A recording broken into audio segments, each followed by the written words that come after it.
Have you ever noticed this strange feeling? You see someone smiling, laughing, living their life, and instead of feeling happy for them, you feel empty. Not angry, not jealous in an obvious way, just hollow. Like something inside you quietly shuts down. And the worst part, you don't even understand why. Stay with me, because by the end of this video, you'll realize something unsettling. That emptiness isn't random. It's not weakness, and it's not because you're a bad person. It's because your mind is reacting to something very specific, and once you see it, you'll never feel the same way again. Most people think if someone else is happy, I should feel inspired, but that's not what actually happens. Instead, you scroll through social media, you see couples smiling, friends traveling, people winning at life, and suddenly your chest feels heavy. You ask yourself questions you don't want to answer. Why not me? What am I doing wrong? Why does my life feel paused? And then guilt hits, because you think you're supposed to be happy for others. So you smile, you like the post, you comment, congrats. But inside, something breaks a little. Here's the truth most people never say out loud. Seeing other people happy doesn't hurt because they're happy.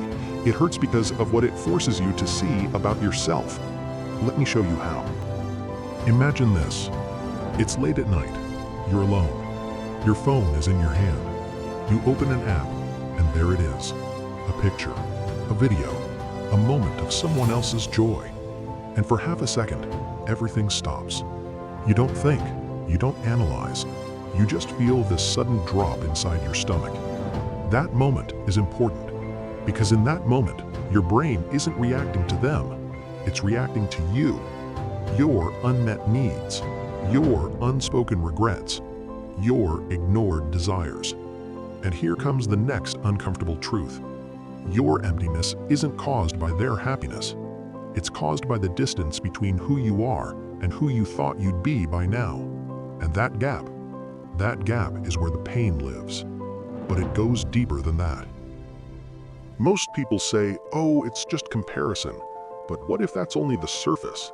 What if the real reason feels much darker? What if seeing happy people doesn't make you feel empty because you want what they have, but because it reminds you of something you've been slowly losing? Let's talk about that. As a child, happiness was simple. You didn't measure it. You didn't compare it. You didn't overthink it. You just felt alive. But somewhere along the way, life changed, responsibilities arrived, expectations grew, dreams were delayed.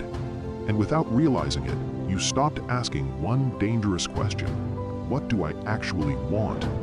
Instead, you started surviving, working, coping, distracting yourself. So when you see someone else happy, your brain doesn't think they're happy. It thinks, I remember when I used to feel something like that. That's why the emptiness feels so quiet and heavy. It's not jealousy, it's grief. Grief for a version of yourself that never fully arrived. Nobody talks about this, but listen carefully. At some point in life, we all attend an invisible funeral. It's the funeral of the life we imagined. No one cries openly, no one wears black, no one says goodbye. But deep inside, something dies. The dream career, the perfect relationship, the confident version of you. So when you see others celebrating life, you're not reacting to their joy. You're standing at that funeral again. And that's why the emptiness feels so personal, so heavy, so quiet. But there's still another layer, one that makes this feeling even stronger in modern life. What if I told you this emptiness wasn't this intense before? What if it's being trained into you daily? Let's talk about the silent damage happening every time you scroll. Social media doesn't show life, it shows highlights, moments cut from reality. No boredom, no anxiety, no fear, just smiles, wins, perfect timing. Your brain knows it's edited, but your emotions don't. Your emotions believe repetition, and when you see happiness again and again, your mind starts to assume everyone else is moving forward. I'm the only one standing still. That belief slowly creates emotional numbness, because feeling hope hurts too much, so your mind chooses emptiness instead. It's safer to feel nothing than to feel left behind. Here's something most people don't realize. Emptiness is not a failure. It's protection. Your brain learned that wanting too much leads to disappointment, so it numbs you. It dulls your reactions. It whispers, don't get excited, don't expect, don't hope. That way, when you see others happy, you don't fully feel the pain. You feel empty instead. And emptiness feels controllable.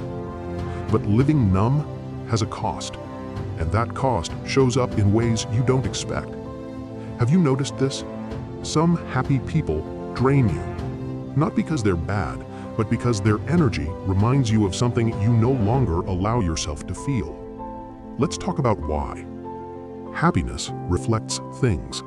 Confidence reflects insecurity. Freedom reflects restriction.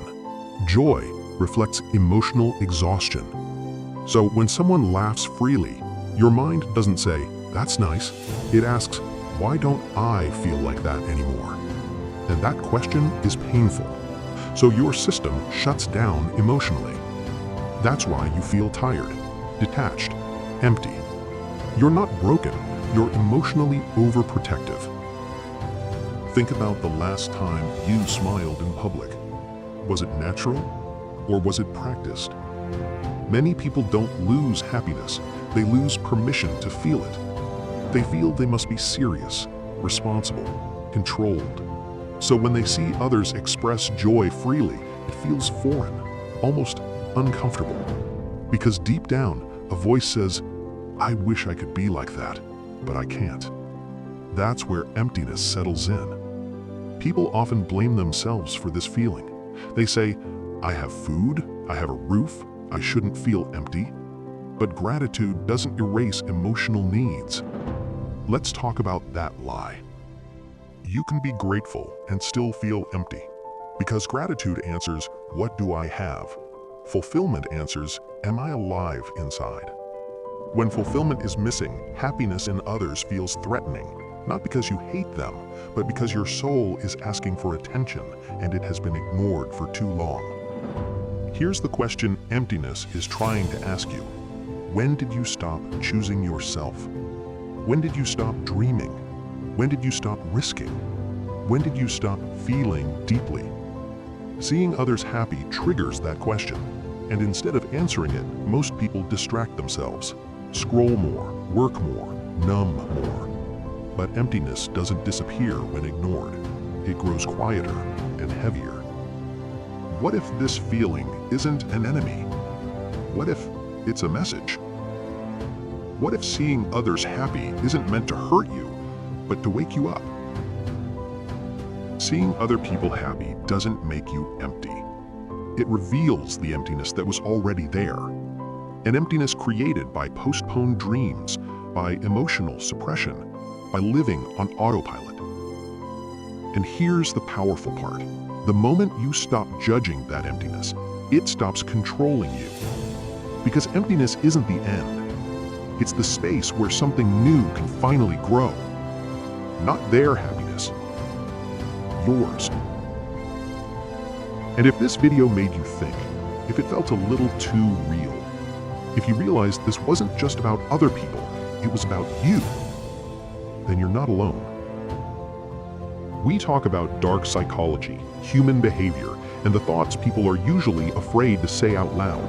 So if you want more videos like this, subscribe to the channel and hit the bell icon, because the next video might explain something you've been feeling but never understood.